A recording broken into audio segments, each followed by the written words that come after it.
வணக்கம். இப்போ வந்து ரெக்டிஃபயருக்கு வந்து கனெக்ஷன் கொடுத்து எப்படி இருக்காதுன்னு பார்க்கலாம். இப்போ வந்து பிரேக்கர்லேருந்து பேஸ் நியூட்ரல் எடுத்துகிட்டு வந்து டிரான்ஸ்ஃபார்மருக்கு இன்புட்டில் வந்து 230 வோல்ட் கனெக்ட் பண்ணிட்டேன். அதோட அவுட்புட்டில் வந்து பார்த்தீங்கன்னா 54 வோல்ட்டு ஏசி பவர் எடுத்துகிட்டு வந்து ரெக்டிஃபயரில் கனெக்ட் பண்ணிட்டேன். ரெக்டிஃபயரோட 24 வோல்ட் டிசி எடுத்துகிட்டு வந்து டிசி ரிலேயில் வந்து நான் கனெக்ட் பண்ணிட்டேன். ரெக்டிஃபயரோட கனெக்ஷன் பார்த்தீங்கன்னா ஏசி டிரான்ஸ்ஃபார்மர்லேருந்து 24 வோல்ட்டு 24 வோல்ட் ஏசி எடுத்து வந்து நான் ஏசியில் கனெக்ட் பண்ணிட்டேன். இது வந்து ப்ளஸ்ஸு. அதே மாதிரி 0 வோல்ட் எடுத்துகிட்டு வந்து இந்த ஏசி பவருக்கு ஆப்போசிட்டில் வந்து கனெக்ட் பண்ணிட்டேன். அதே மாதிரி ரெக்டிஃபயரோட ப்ளஸ் எடுத்துகிட்டு வந்து ரிலேவோட A1 கனெக்ட் பண்ணிட்டேன். ரிலேவோட A1 ரெக்டிஃபயர்லேருந்து ப்ளஸ் எடுத்துகிட்டு வந்து ரிலேவோட A1 கனெக்ட் பண்ணியாச்சு. அதே மாதிரி ரெக்டிஃபயரோட ப்ளஸுக்கு ஆப்போசிட்லேருந்து 0 வோல்ட் எடுத்துகிட்டு வந்து மைனஸ் எடுத்து வந்து ரிலேவோட A2 கனெக்ட் பண்ணிட்டேன். இப்போ வந்து வயரிங் எல்லாம் முடிஞ்சிருச்சு. இப்போ ஆன் பண்ணி எப்படி இருக்காதுன்னு பார்க்கலாம். இப்போ நான் பவர் ஆன் பண்ணுறேன்.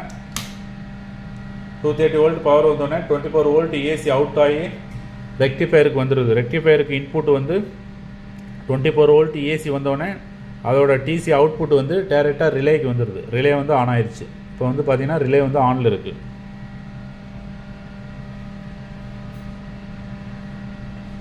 இப்போ ஆஃப் பண்ணால் ரிலே ஆஃப் ஆகும்.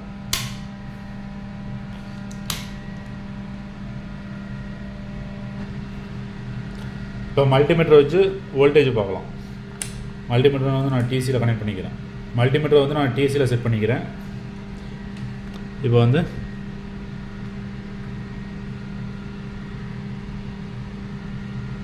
நம்மளுக்கு வந்து பார்த்தீங்கன்னா 22 வோல்ட்டு நமக்கு கிடைக்குது.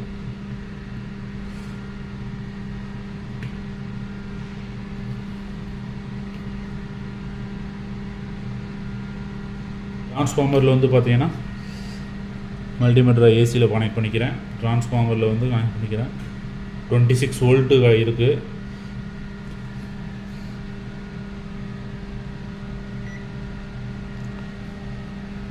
டிசியில் பார்த்தீங்கன்னா 22 வந்து டிசியில் வந்து பார்த்தீங்கன்னா 22.42 தான் இருக்குது.